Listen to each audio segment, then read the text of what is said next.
Thank you, Shubham. Thank you, Geetika, for a wonderful action points for the month of September. And the last point which you took up was the point which I will now continue, which is relating to the e-invoicing. E-invoicing is one of a very important and ambitious project of the government. And ultimately, we are likely to see the light of the day from 1st of October, on, of course, in a certain manner. What the government wants to do through e-invoicing is typically try to bring in much more compliances. Geetika did talk about 2A, 2B, and matching and reconciliation. And in the last 3 years, sometimes out of frustration and sometimes out of a mere joke, we say that GST is nothing but reconciliation, reconciliation, reconciliation. And that's where the government feels that if somewhere we are able to monitor the preparation of the invoice and have our penetration at the first level of preparation of invoice, perhaps all these reconciliations may reduce drastically, because then there is a lot of standardization in the process. The second objective also to ensure that we are able to somewhere curb the dark horse in terms of the fake invoicing, or people raising invoices and then running away and not paying taxes and things like that. So what both these objectives in mind, the government started this e-invoicing process project. And this is one of the presentation slides of the GSTN portal at the initial days when the e-invoice was being launched. And they said that when you are looking at advantages of e-invoice, they quoted many advantages, right from accuracy,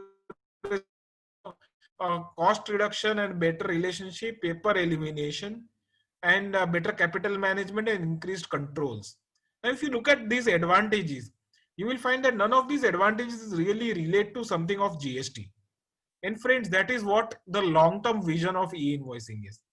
The objective is really to replace e-invoice by the replace the paper invoice by the e-invoice. Like today, if you look at cutting of checks, to a large extent, the trades have moved on to NEFT, RTGS, and other payment mechanisms. And therefore, somebody is just drawing a check, not that it has eliminated, but it is redundant to a large extent. Same way, the government is assuming that once e-invoicing is stabilized and is in place, people will no longer need to make a paper invoice. According to me, that is a far-fetched dream, but when you look at the GSTN portal, it says reporting to GST is just a byproduct. And automatic filing of returns, reconciliations, all of that are just byproducts. The clear advantage which the government is trying to push is to really reduce the paper trail and reduce the red tape in the entire process. But when you go to the micro, you will find that it doesn't work that way. And when you go to the micro, the first basic starting point is Rule 48, which starts by bifurcation. And that bifurcation says that the invoice shall be prepared by such class of registered persons as notified by the government on the recommendations of the GST Council, by including particulars contained in GST INV1, by obtaining an IRN, and we'll keep on talking about this word IRN, invoice reference number, by uploading information in the to such conditions as may be prescribed. So a lot of it is verbose, but essentially two things which we need to bear in mind for a particular class of registered persons. So therefore, you have now two classes. One class where e-invoicing is applicable, one class where e-invoicing will not be applicable. And moment you say that you are dividing and having a class, you automatically eliminate all the advantages which was talked about in the earlier slide. Be as it may, we do understand that it will not be possible for such an ambitious project to start across the country at one phase. And government is looking at a phase-wise implementation, firstly starting with a turnover above 500 crores and then slowly phasing it down. And at some point of time, we don't know when that point of time will come, but at some point of time, it will replace the entire spectrum. It will be spread across the entire spectrum of the taxpayers. What is expected in an electronic invoice? You have to have certain minimum data which they have prescribed in INV1, which we also talk about as invoice schema in tech computer languages. And by putting the data in that format and sending the data to the government in what is known as a JSON format, the government portal will process all the invoice reference number, QR code, and it will return this reference number and the QR code back. the QR code will be an image which you have to put it in your invoice and then print the invoice. So this is the process which we are told as per rule 8 sub rule 4. Sub rule 5 says if you are covered by this class of persons, then if you issue an invoice in any other manner, like a manual invoice, then it shall not be treated as an invoice. So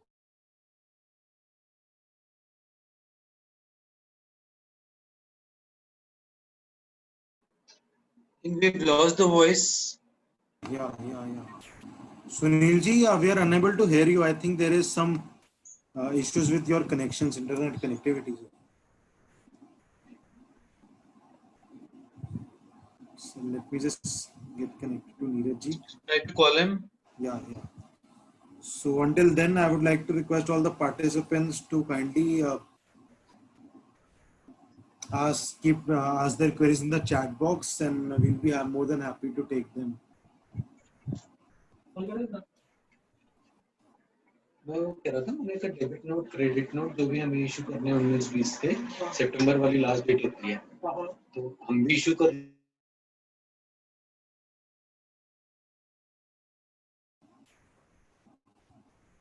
Yeah. So sir has got connected. Yes, sir. Sir, are you able to hear us? there is some sir, please. internet issue. Yeah, no problem, sir. Please share your screen, sir. So, sir, it's even. Yeah. Is my screen visible? Yes, sir. You just need to be. So as I was highlighting, highlighting 3 important facets under Rule 48. That, and we now go to the actual notifications from Rule 48. 2 notifications. Earlier, one of the notifications talked about 500 crores, another one about 100 crores, but now both the notifications have a same limit crores. One notification deals with B2B transactions, and we are told that for all these B2B invoices, you have to obtain an IRN and a QR code from the GSTN portal. In fact, that portal is managed by National Informatics Center, NIC. Second notification then says that if you have a B2C transaction, then necessarily you can't do any IRN because IRN has GSTN of the recipient as one of the mandatory fields. But here you are told that you will impose yourself, you will create what is known as a dynamic QR code. Now this QR code is a bit different than the first QR code which comes from the GST portal. The QR code in case of B2C transactions will be generated by you only, and it will be a dynamic QR code which will facilitate online payments by the customers. So that is what has been prescribed in terms of notifications. Both these notifications become effective from 1st of October 2020 unless there is an amendment to that. So what are the types of transactions and what is applicable? So we are told for B2B, and again we are talking about all document types. It can be an invoice, a debit note or a credit note. You will have a common applicability of IRN as well as a QR code from the GSTN portal. For invoice, IRN and QR code will be required. Same way for a B2G, when you are dealing with the government, there also an IRN and a QR code will be required. But for B2C transactions, there will be only a dynamic QR code, self-generated QR code, which will be there. So that is the basic difference in different types of transactions and applicable.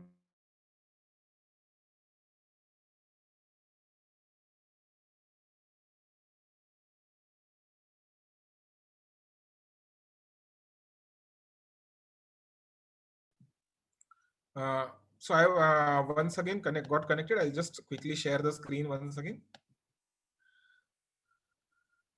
So we are told that in case of reverse charge mechanism transactions, if the supplier is governed by the e-invoicing mechanism, in that case, even though he does not end up paying the tax, the invoice which is generated for RCM will be generated through the e-invoicing. Hello, am I audible? Yes, sir. Yes, sir. You are audible, sir. So these are the various scenarios of applicability of this entire provision, and as we started to create a class of taxpayers above 500 crores or below 500 crores. So how are we going to decide what is 500 crores? So it will be based on the aggregate turnover as defined under the GST law for 2019-20, which will include all the taxable supplies of the same PAN number, including branch transfers, etc., etc. So you have to look at the GST turnover. In fact, what the portal has done is, on the e-invoice portal, they have themselves looked at the aggregation of the GST turnover, aggregate turnover, and they have tried to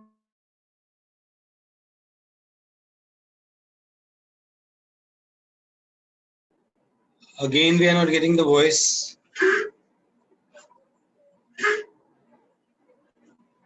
There is some connection issue with source. Let us once again try to. Yeah. What I'll do is I may skip the presentation because it unnecessarily my internet is a bit patchy, and I might just be able to speak without the internet. I think that may make a little bit more. Yes, sir. Yes. Sure. Sunilji, even for e-invoicing, we'll be needing good internet speed. Otherwise, invoices will not be uploaded. That's exactly one of the inputs which we need to share to the government. Right. So basically, when we are looking at 500 crores, the point which I was trying to make was that we will have to look at the GST turnover and not the financial turnover. Now, as we all know, and I'm sure Rajiv will take us through that in much more detail, the process of e-invoicing would be that it will complement ERP and the invoice. What will be expected is there are certain minimum basic invoice schema wherein certain fields are defined to be mandatory, certain fields are optional, and certain fields are mandatory. So depending on the type of the field, you will push the information which is generated from your ERP in a temporary manner. You will push that information through a JSON file to the government portal. Now, necessarily, there are multiple ways to do it. Either you can develop a code yourself, or you can appoint a agency like Webtel, who is an ASP GSP combination. So they will set up a sort of an API interface with your ERP, and they might have some certain plugin modules also. So they will facilitate this process of sending the information in a JSON format to the government portal. Once the data is reached to the government portal will generate an IRN and a QR code and a digitally signed invoice from the government portal. Along with the IRN and the QR code will be returned back. That QR code will then be incorporated into your invoice.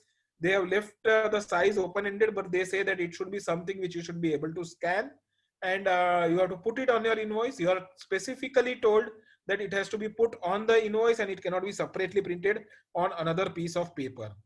So this is the overall process flow which one needs to bear in mind. Now, when we are looking at this process, I think 2-3 things which we need to bear in mind is there has to be, because most of the organizations have multiple invoices, the process will not be like your GSTR1. In a GSTR1, you send all the data to your consultant, or maybe even if you're doing it yourself, it's on the 8th or the 9th that you will start working upon it, and by 11th you will somehow manage the internet speed and the errors, the resolutions, and the review, upload it.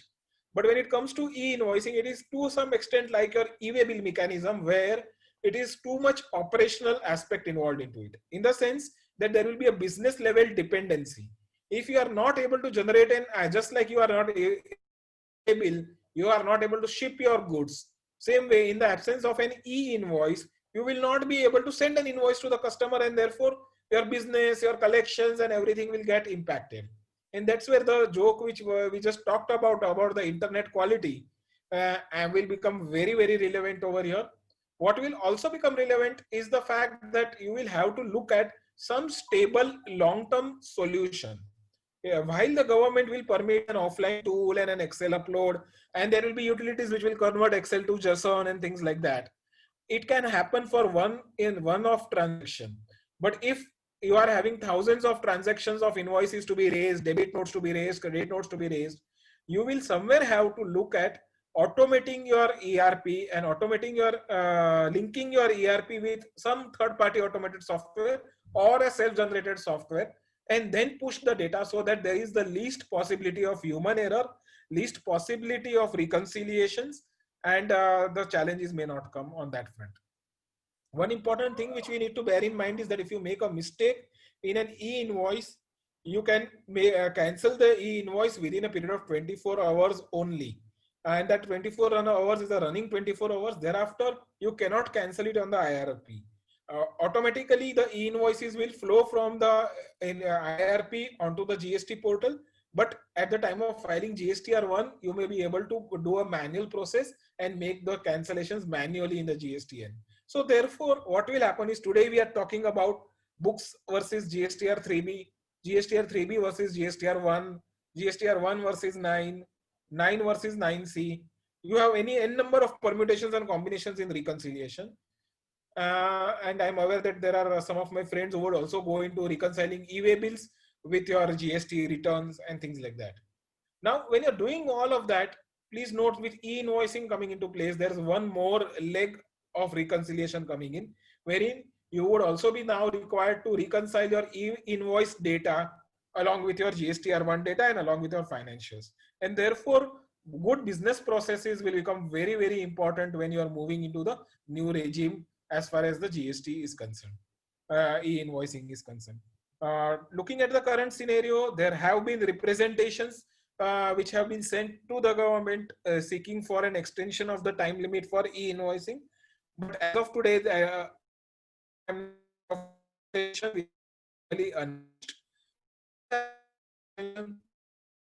it may be important